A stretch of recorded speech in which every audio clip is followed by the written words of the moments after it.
The following video was originally uploaded on June 12th of 2022 and has been edited to be more compliant with YouTube's rules with copyright. This is my Super Mario Bros. Movie review, which was the second long singular movie review I ever did after Grind. It's probably one of the first reviews where I kind of look back at my earlier work and I'm not completely disappointed in myself. But that being said, I was still kind of learning the ropes with editing and I was still kind of figuring out how to do videos, how to format them, so it's a little bit of a mess, but it's not too bad.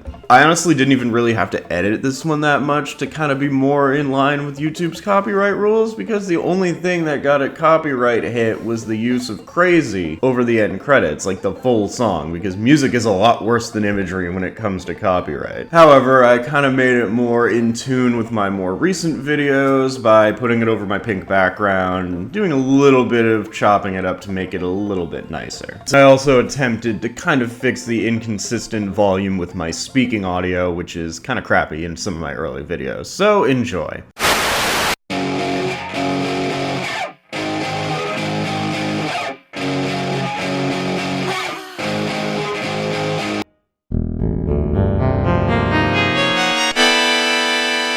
It's weird to think that just now video game movies are starting to actually be well made, with Detective Pikachu being praised for its visuals and with the Sonic movies actually being pretty well received. Could video game movies become the next comic book movies? Probably not, but after Batman and Robin, many said comic book movies were dead, and boy do I wish they were right. Video games as an entertainment medium really hit that stride in the late 80s and early 90s, and I won't say it's completely due to Nintendo, but they certainly help things along. With the overwhelming popularity of Mario, Legend of Zelda, and many titles from both Nintendo and other developers, it was only a matter of time before Hollywood would take notice. But the real question is, how do you adapt something that doesn't present its story on screen? Most games back then did storytelling through the instruction manuals. Mario, for example, can be explained in a short sentence. You're a plumber who has to rescue a princess from a dragon. It's not very deep subject matter. Now, the 1980s and early 1990s were some of the more ambitious periods of filmmaking.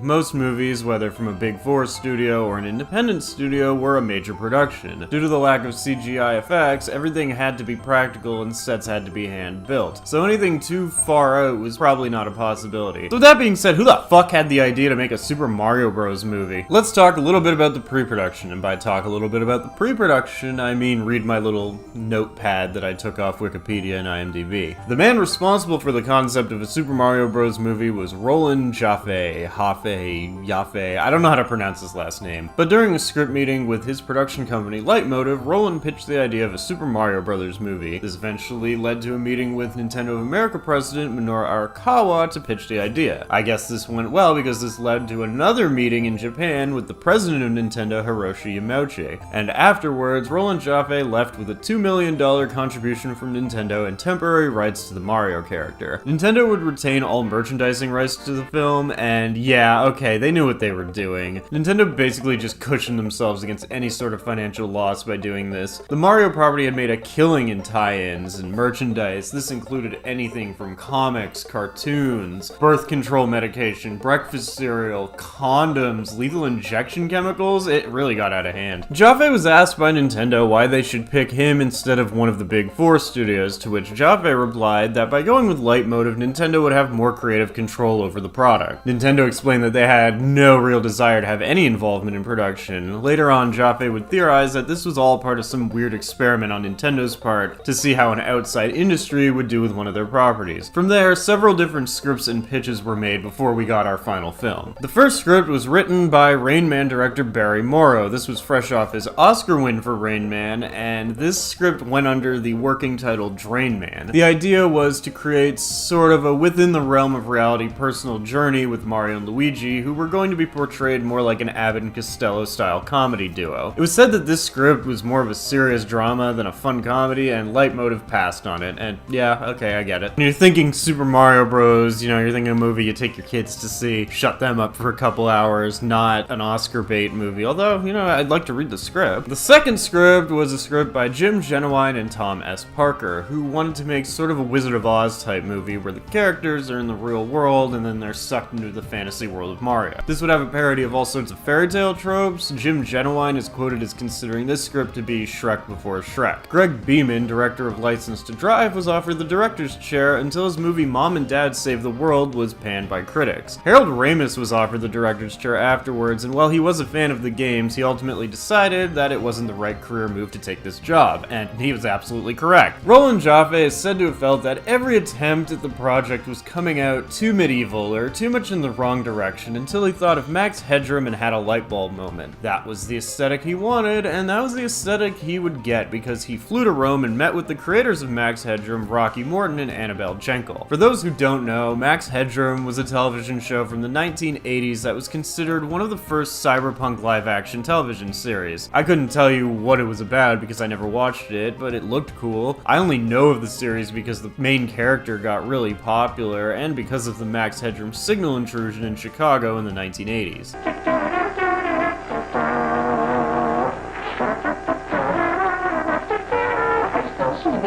Morton and Jenkel are quoted as saying, "We come from the Tim Burton school of filmmaking because our background is in animation and comic books. So we started off basing everything in reality and then tried to have as much fun and exaggerate it as much as possible." I don't even know what accent I was trying to do. I don't know if they talk like that. I'm actually terrible at like every accent imaginable, so I apologize for that. But either way, Morton and Jenkel came to an agreement with Jaffe that the movie should have a darker tone, similar to the Ninja Turtles movie or Batman '89. And it was at this point that the groundwork had been finally laid down to start production or pre-production. The movie was on its way. In development, the movie was looked at like a prequel to the video games, at least on a conceptual basis. One that told the true story behind Nintendo's inspiration for the Mario series. Jaffe considered Mario to be a mixture of both Japanese folklore and bits of modern America. With Super Mario World being the most recent game in the series, the decision was made to use Dinosaur Land as the inspiration for the film's setting. But rather than be an island in the fictional world of the Mushroom Kingdom, Dinosaur Land would be sort of a twisted reverse world of our own real world, where dinosaurs evolved into humanoids and basically became a society that almost worshipped fossil fuels and heavy industry. Jaffe referred to this style as new brutalism, but me, being some bum with almost no subscribers on YouTube, decided to give it a better name, and I'm gonna call it Dinopunk, because of course I know more than a Hollywood producer. Using this template, the new screenwriters Terry Runt and Parker Bennett were brought on and told to make a balance between a fun comedy and a darker tone, using Ghostbusters as sort of a baseline. Right off the bat, however, Runt and Bennett's writing style was considered too comedic, and they were thrown off the project and replaced with British writers Ian Lafranis and Dick Clement, who had worked mainly on British television in the 60s. Their mission was to make the tone more serious and add more feminist tones to it, whatever that may mean. They expanded the role of Daisy, and we're gonna get to why she's called Daisy, not Peach later, and added the role of Big Bertha. I get the feeling putting two boomers on a project geared towards Gen X and millennials was very counterproductive, and while adding representation is important, there's a huge difference between what boomers consider representation and what more modern crowds consider representation. While this more serious script did help them secure Bob Hoskins in the role as Mario, it kind of drifted away from the family-friendly image they wanted, and the writers were replaced once again by Ed Solomon and Ryan Rowe, who drew the tone back a bit to a more comedic and family-friendly tone. As you can tell, this explains a lot about the issues with the movie. It is said that bringing it back to a more family tone was the direct result of Disney picking up the distribution rights, and the majority of the cast was completely unaware of the new script until the first day of shooting. And to add more feces to this shit sandwich, Bennett and Runt, the first screenwriters, visited the set in Wilmington, North Carolina, and were immediately rehired, where they doctored the script for a final time throughout the course of production. And finally, the concept of a large sentient fungus came into play. This is based off claims of a giant fungus from tabloids, as well as kind of a way to work in the mushrooms from the games. And I suppose also to work in the whole thing from the original game's instruction manual, where all the Mushroom Kingdom inhabitants were transformed into the blocks and environmental shit. They're complicating this too much. So we already know that Bob Hoskins ended up being cast as Mario, John Leguizamo ended up being cast as Luigi, Dennis Hopper ended up being Bowser, but the casting wasn't always set in stone, so before I get into the film, let's take a quick look at the casting and what could have been. So initially, Lightmotive had approached Dustin Hoffman, who was very enthusiastic to play Mario, but the president of Nintendo, Minoru Arakawa, didn't think he was right for the part. Danny DeVito was offered the role of Mario as well as the director's chair, but that never ended up happening, which sucks because that would have been perfect. Both Arnold Schwarzenegger and Michael Keaton were offered the role of Koopa, but they turned it down. Tom Hanks finally was scouted for the part of Luigi, but he had some not so successful movies in the years before production, so it was decided that he wouldn't be good for this movie, even though his career would like skyrocket again. Maybe it was good that he didn't get this part. Bob Hoskins was initially resistant to the role as he had just done Who Framed Roger Rabbit and Hook, and he didn't want to be typecast in family movies. He turned down several scripts, and Roland Jave just kept sending them to him,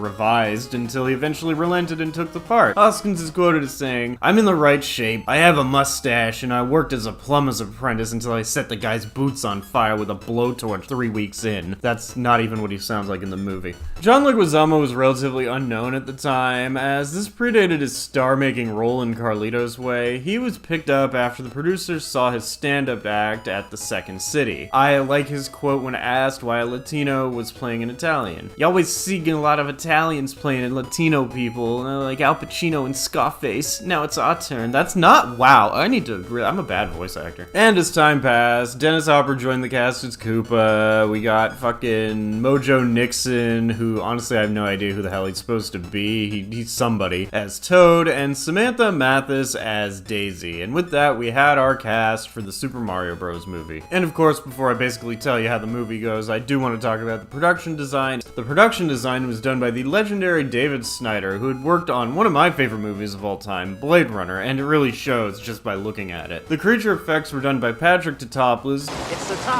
who previously only had one major credit, and that was for Bram Stoker's Dracula. And he would continue to work on creature effects in film to this day. If there's one positive thing about this movie, it's the special effects and the production design. That is probably the one thing I will not make fun of or insult throughout the course of this movie. This is part of the dinosaur craze of the early 90s, but it actually predates the release of Jurassic Park. Jurassic Park was in production, and Tatopoulos was aware of it, so rather than go for hyper-realism, he decided to go for sort of a Beetlejuice-inspired look. And it paid off. The special effects in this movie are really fucking good. Filming was an absolute fucking nightmare, and I'll try to bring that up throughout the review and at the end of it. So with that being said, let's go down this warp pipe full of shit and talk about the Super Mario Bros. Movie some more. Now, the movie does start with the original Super Mario Bros. Theme, but I assure you, once that ends, it's nothing like the game. After a weird, badly animated exposition, which honestly just reminds me of this internet meme,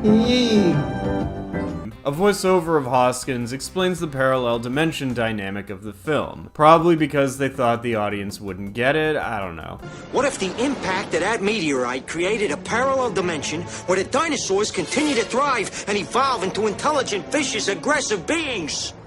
Just like us. But honestly, that concept alone that he just spoke of would make a cool concept for a movie. You wouldn't even need the Mario branding for that. It is unique as shit. The movie opens up with a woman running through a ridiculously spacious sewer system, and I think on the other end of that pipe, Jason Takes Manhattan is happening.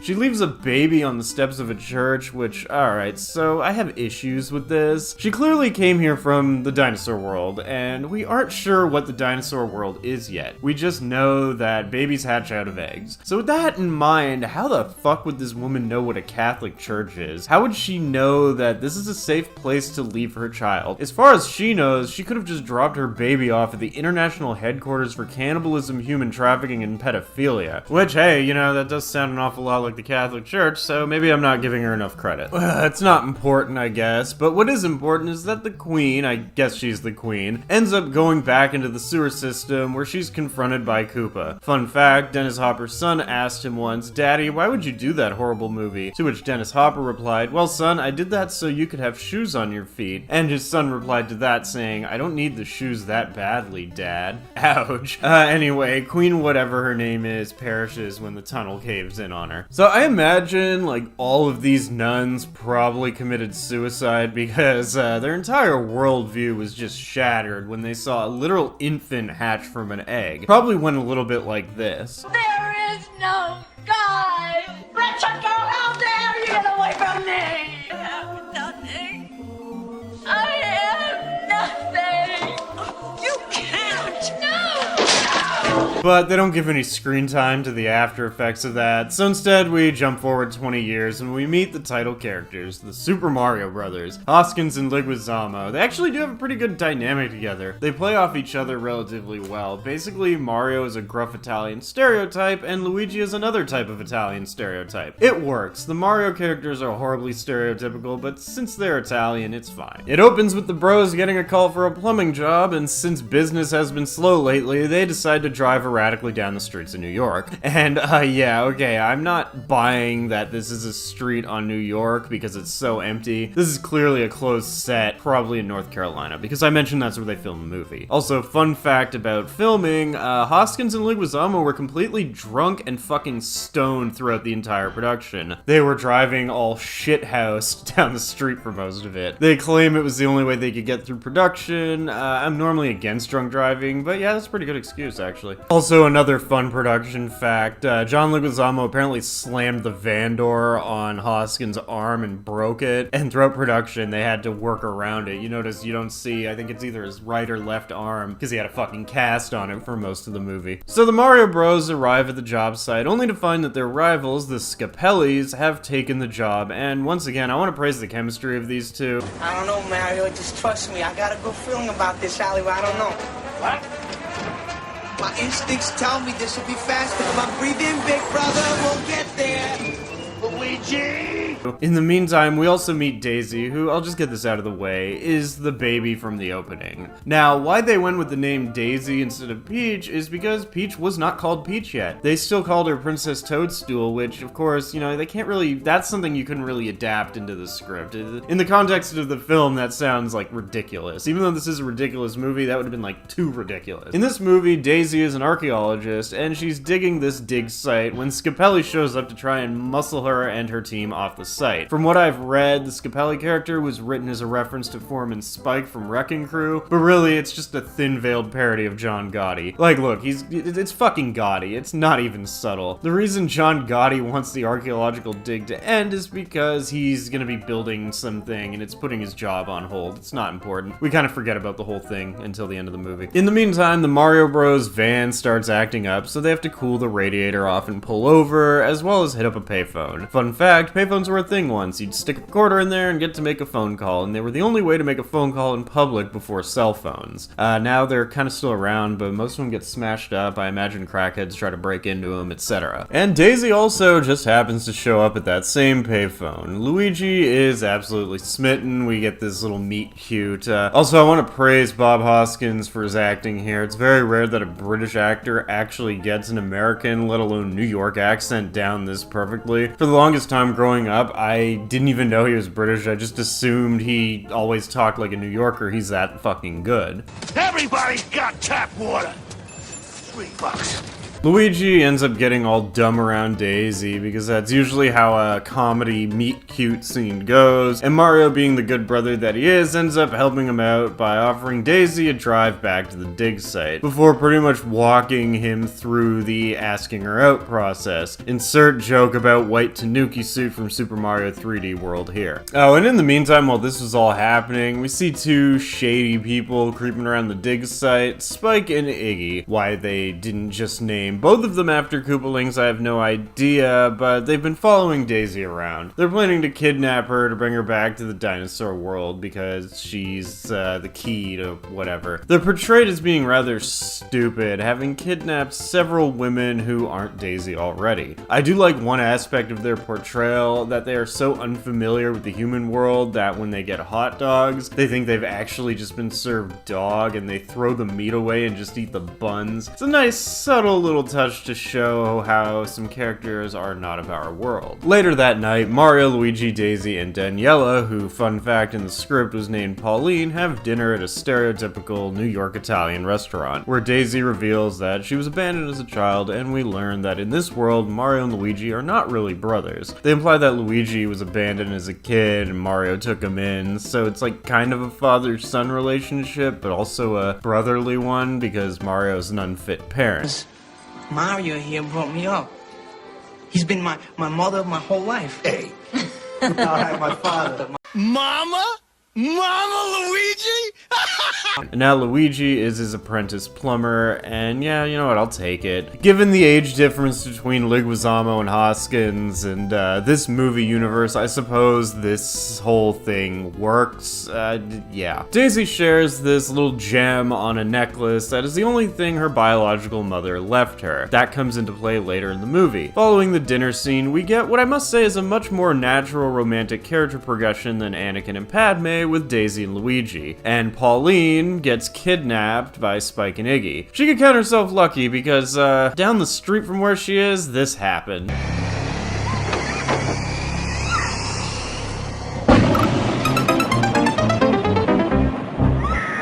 Daisy takes Luigi to the dig site to show him around, and she unknowingly unearths the remains of her dead, crushed mother. And before her and Luigi can have hot, fully penetrative sexual intercourse atop her mother's fully decomposed body, the Scapellis flood the dig site. Luigi tries to seal it up, but he's only an apprentice, so they go get Mario to help, and the Koopalings, I'm just gonna call them the Koopalings, snatch up Daisy, and the Mario brothers take chase. Again, it's a fucking treat to see these two play off each other.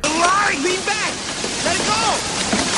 Oh, God! Mario and Luigi reach the end of the tunnel, and they see that Daisy is in some sort of weird dimensional vortex. Luigi wants to be a hero, and he jumps in after her, and Mario, after convincing himself, realizes he has to look after his little brother-son thing, and follows suit.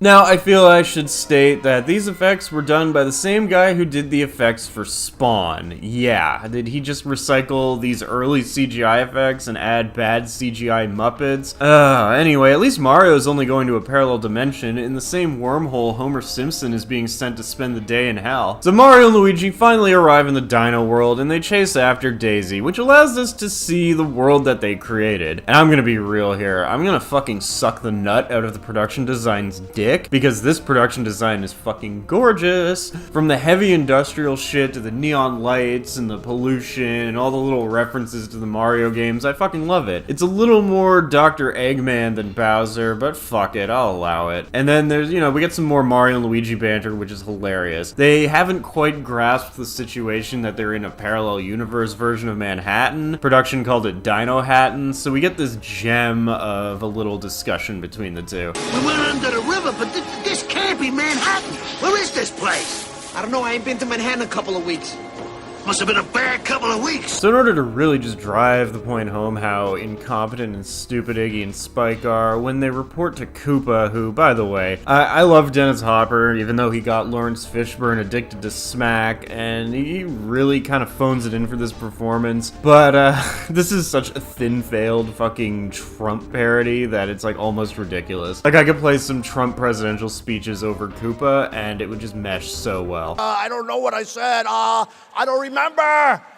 He's going like, I don't remember. The Koopalings report to Bowser, and when he asks for the meteor piece, they're like, what meteor piece? And little do they know, Luigi grabbed it off Daisy when she went through the wormhole thing. So this adds just a whole nother level of conflict between the characters, and keeps Koopa from, you know, being able to get his goal right away. We get a very Paul Verhoeven-esque depiction of society. Everyone's a scumbag piece of shit and is trying to rob you. In all the chaos, an old lady starts tasing Mario, and then a large black woman named Big Bertha robs the Mario Bros of Daisy's necklace. Which, yeah, it's that meteor piece from earlier that separated the worlds or whatever. I didn't get into it, I kinda did, but it's a plot device. And Bertha has her jet-powered rocket boots, which will come into play also later in the movie. Finally, Mario and Luigi figure out that they are not in New York anymore, and they meet Toad, who in this is a regular inhabitant of Dinohattan who sings anti-Koopa songs on the street. He gets booked, and then the police, who have been tipped off by Iggy and Spike about the plumbers, chasing after him and shit, arrest Mario and Luigi as well. I actually love the fucking cars in this movie. Besides being designed well and looking pretty cool both internally and externally, I love seeing the alternate universe technology version of cars. Instead of a combustion-based engine, they all seem to operate on a power grid like a streetcar, and on top of that, they don't even have brakes. They just kind of get hooked when they pull into wherever they're going. I love seeing effort put into alternate universe technologies. It's something in the realm of possibility for us, but we just figured it out a different way. I give this a total A+ for creativity. I also just love how the police station is just completely in disarray. Like, the police barely control anything. There's fighting going on, and the chief, who's played by that dude who played Donald Glanz on Super Dave, just has these women around him. And we finally get to learn Mario's last name, which is... Last name. Mario. And then Luigi's last name, which is just... Luigi Mario. I could do the whole Abbott and Costello reference here, but the Nostalgia Critic did that like 15 years ago. All I gotta say is, yeah, it's dumb, but it fits the tone of the movie well enough that I can give it a haha and move on. Even if they went to lengths to create a unique last name for the Mario Bros, it wouldn't have become canon. Hell, people refer to the Mario Bros as Mario, Mario, and Luigi Mario now, so in a way, this sort of just became unofficially canon to the games. It didn't, but some people, the joke was stupid enough that people adopted it, so it worked, I guess. I've also seen a few people point out that the reason they did this, and I'm not 100% on this, but it seems to make sense, is that they were actually just giving fake names because Mario and Luigi are cool and instinctively lie to the police. Which makes sense. They've caught on to the fact that they're in an alternate dimension. There's no way for the police to prove that they're not Mario, Mario, and Luigi Mario, and they're also from Brooklyn, so it makes perfect sense, actually. I guess I'm pretty dumb because it's taken me like almost 30 years to get the joke. But in my defense, I honestly went a whole period without having watched this movie, so... Mike!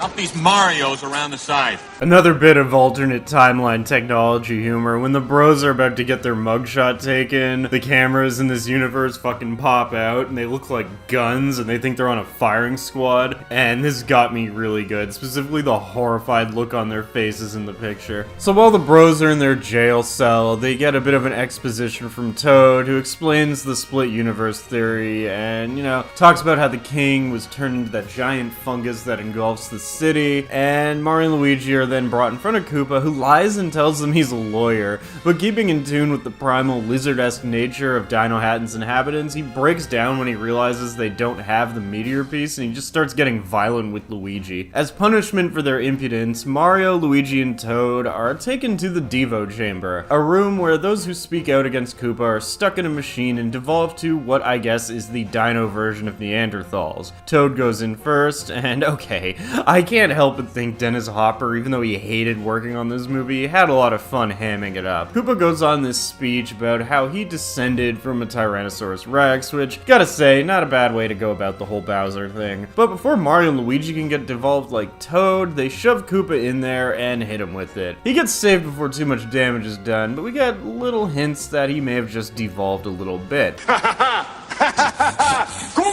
Now, the ensuing chase scene, I must say, is pretty exciting and well done. Lots of stuff happening, the Goombas and Koopa Troopas firing, and, they don't look anything like their namesake characters, but they do make for okay henchmen. Clearly, whoever did these action scenes put effort towards making them fast-paced and exciting, and the car chase that follows is pretty good too. I feel really bad that John Leguizamo didn't get more work when he was young, because his comedic delivery is really good. Alien species escaping from police detention. Aliens?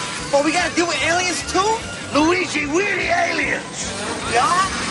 Whoa, cool! He plays that dumb 20-something-year-old character to a T. The car chase segment is as exciting as the foot chase segment, and then it all comes to an end when they lose control of the vehicle and crash into the desert, but they're saved by their little friend the fungus. Daisy's being held captive by Koopa with the other women, and Koopa's underling Lena, who used to serve Daisy's father, the king, is a royal cunt. And then we meet this movie's version of Yoshi, which, alright, the fucking dinosaur effect here is really good, like, phenomenal, but considering how over the top and cartoony the other effects are, they maybe could have made Yoshi a little bit closer to his game counterpart. Like, he isn't even green, it's like too real, considering everything else is like exaggerated, but anyway, Koopa explains that he devolved the king into a fungus, and he gets really creepy and almost rapey with Daisy, and it's implied that Koopa beats and abuses Yoshi. And, you know, I'm gonna borrow a line from Doug Walker here. You know, for kids. Mario and Luigi have some more great banter in the desert, and I can't stress how enjoyable these two are on screen with each other. Bob Hoskins is like Danny DeVito levels of New Yorker when he wants to be. Like, they should have just never cut away from these two. Go on, pick a direction. Any direction you like. Hey, that looks good. Over there, huh? That's it. Let's die there. Meanwhile, Koopa has had it with Iggy and Spike's idiocy and decides to stick them in the Devo chamber. But instead of de-evolving them, he uses it to evolve their brains a little bit so they're less bumbling and stupid. Quite an agreeable transmogrification. More like a transfiguration. Ah, a simple metamorphosis. Of course, this doesn't stop them from being bumbling and stupid in the slightest. In fact, right after they get the upgrade, they almost fucking kill themselves trying to drive a stupid car. Mario and Luigi manage to tie them up and work out a truce because with their newfound intellect, Spike and Iggy aren't very fond of Koopa either. And hey, this shot looks really fucking nice. It's fucking apocalyptic, but it looks nice. And honestly, later on when they show the little matte painting of the city, that looks really fucking cool too. We get some more interaction with Lena and Daisy, and you know, it's all fucking stupid, whatever. Let's go back to Mario. The Mario Bros with their newfound partners have to get back into the city, and they do this by assaulting some sanitation workers. Again, the concepts here are great. Of course, Dino Sapiens would just landfill the entire fucking world that they're not living in. The action here is comedic, but I can't help but feel it's a little fucked up that Luigi fucking jams a plunger on that dude's breathing apparatus and leaves him unconscious. Bro, he's gonna suffocate. The Mario Bros just like fucking did some dude in who was just taking garbage out. Alright, so first order of business is to retrieve the meteor piece back from Big Bertha. Mario tries seduction, but he gets punched in the head. I mean, this looks bad, but there's something far worse happening in the club bathroom right now.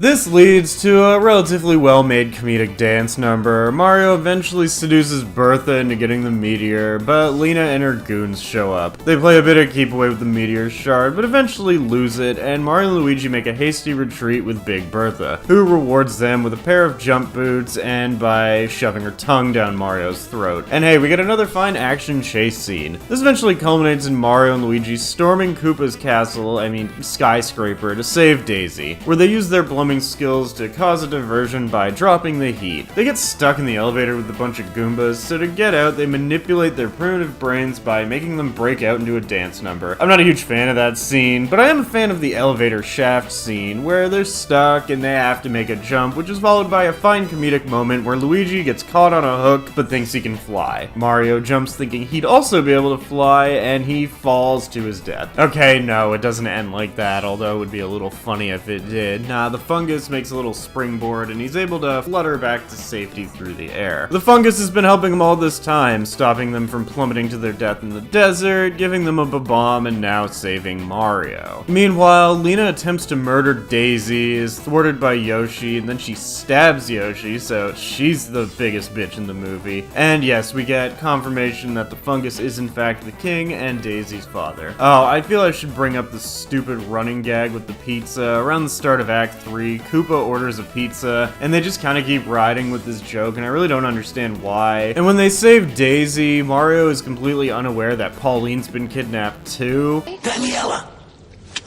I promise to take it to WrestleMania. And, you know, Daisy fills him in on it. But that WrestleMania comment is kind of funny because this is 1993. So I just picture Mario being in the crowd when they did that whole fucking Brett vs. Yokozuna thing where Hogan pretty much came out and stole the spotlight. Anybody who watches these videos that's never watched wrestling has no idea what I'm talking about. But, you know, the few of you that do, you get the reference. And then we get a scene which I honestly fucking love. Mario goes and fucking finds Pauline after realizing she's been kidnapped, and he's on the fucking catwalk, you know, about to rescue her. He's sneaking around, and he tries to keep a low profile, but when Pauline calls one of the girls over to fucking let her know what's going on,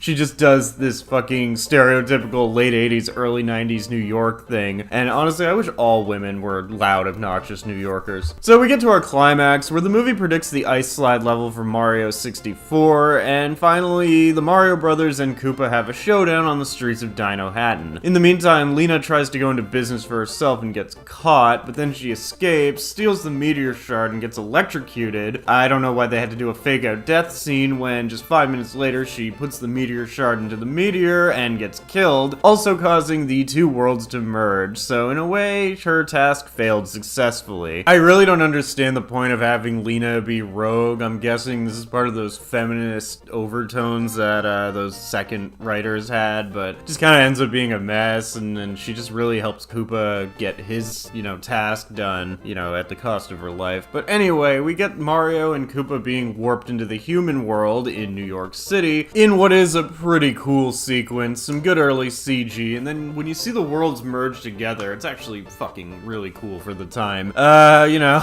except for the part where the Trade Center, I think having the Super Scopes be the Devo guns was a really nice touch, but you know, not a lot happens in the real world besides that cool CG sequence. Scapelli gets shot with a Devo gun and turns into a monkey, and I didn't even know this until now, that this was supposed to be a Donkey Kong reference, and you know, it makes sense, but keep in mind, I saw this movie when I was a really little kid. Monkey! Luigi and Daisy manage to unfuse the meteor and the worlds separate once more. Alright, after the first fake climax, we reach the true climax. Before the worlds merge, Mario wound up that bomb, which honestly, I love how bombs are treated like this weapon of mass destruction in the Dino world. He's got a bomb!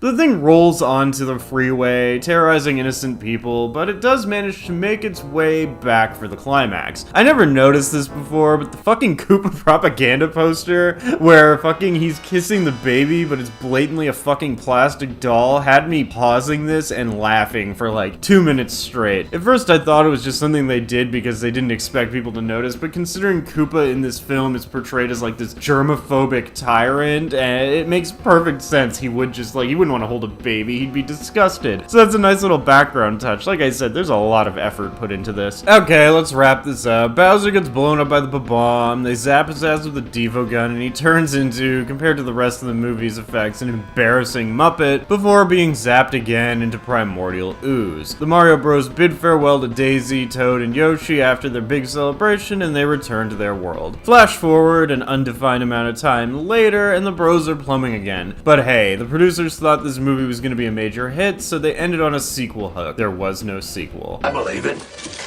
You do?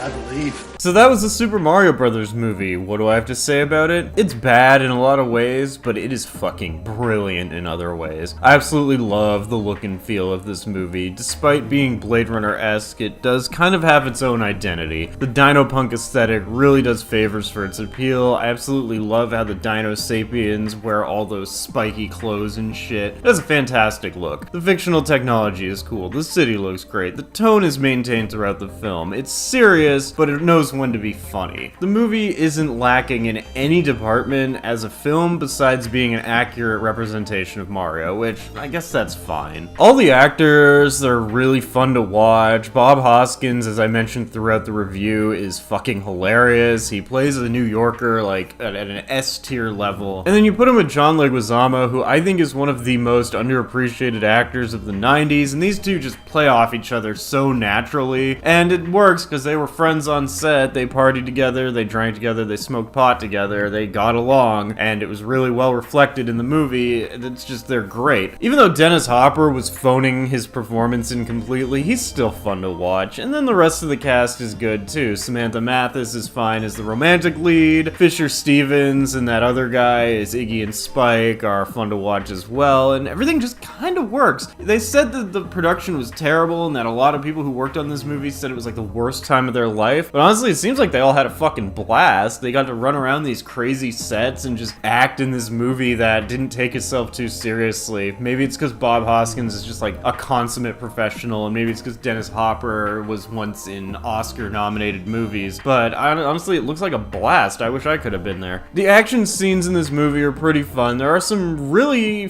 fun comedic moments in here, but at the end of the day, this has almost nothing to do with Mario, aside from the characters and a few name drops and references. It takes artistic license a bit beyond the pale, but you know what, that's fine. I'd actually kill to see something this inspired today. Now adaptations are so obsessed with being as close to the source material as possible that it almost becomes tired cookie-cutter crap that leaves you just starved for some form of originality. So watching this was a breath of fresh air. Even Shigeru Miyamoto, while admitting that the movie wasn't great, did admit that he liked it better than an earlier animated adaptation because they at least tried to make this their own. The Super Mario Bros. Movie came out in May of 1993, just before the big summer movie season, and it didn't do well at all. It made $38 million against a $40 million budget, and to think they got all this with just $40 million, Jesus Christ, this would have cost like hundreds of millions today. Many cite this movie as damaging the career of everyone involved, but that's not the case whatsoever. Bob Hoskins continued acting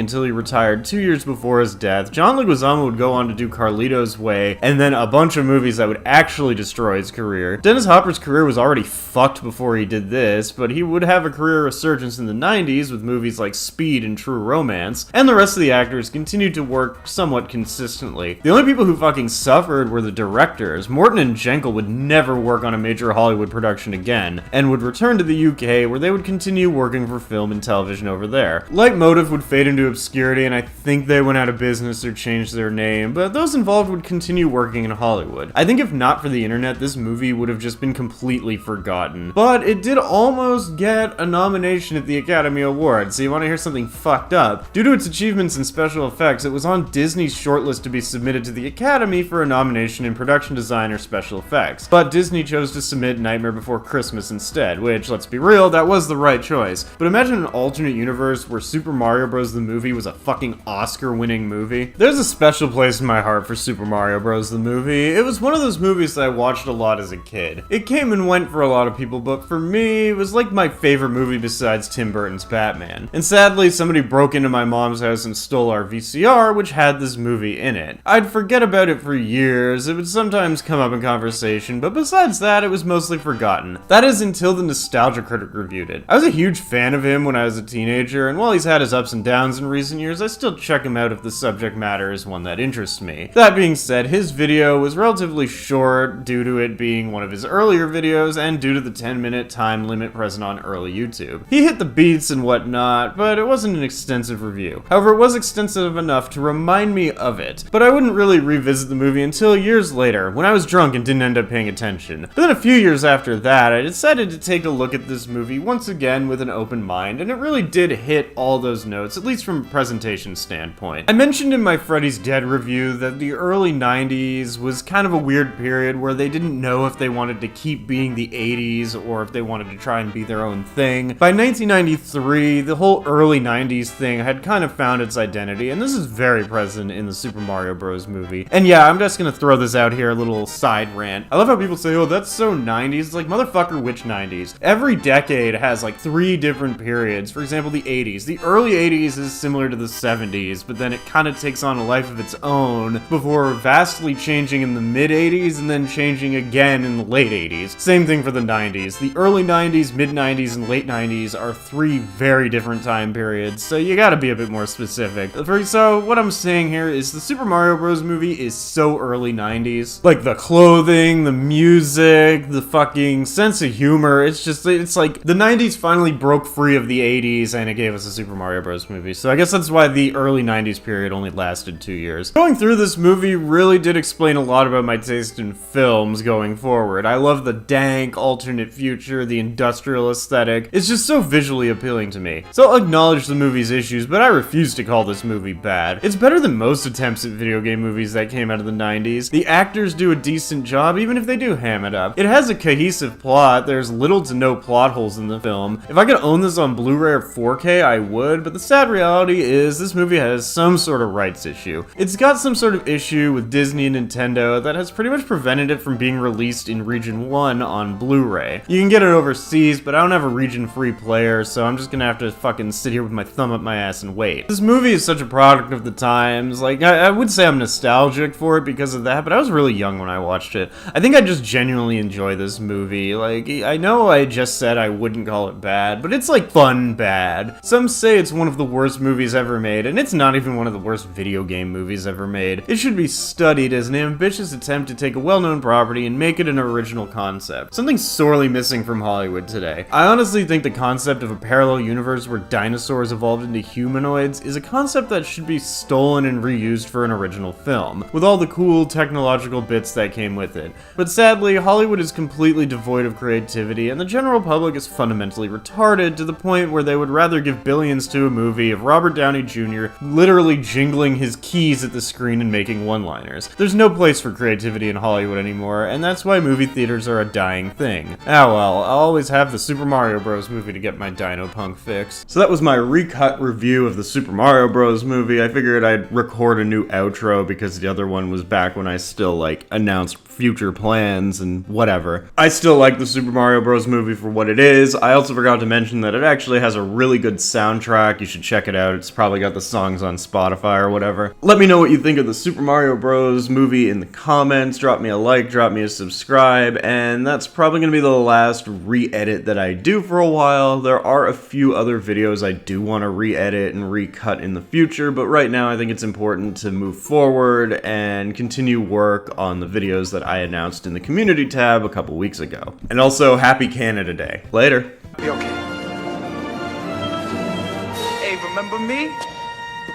Luigi Mario. From the Bronx? Oh.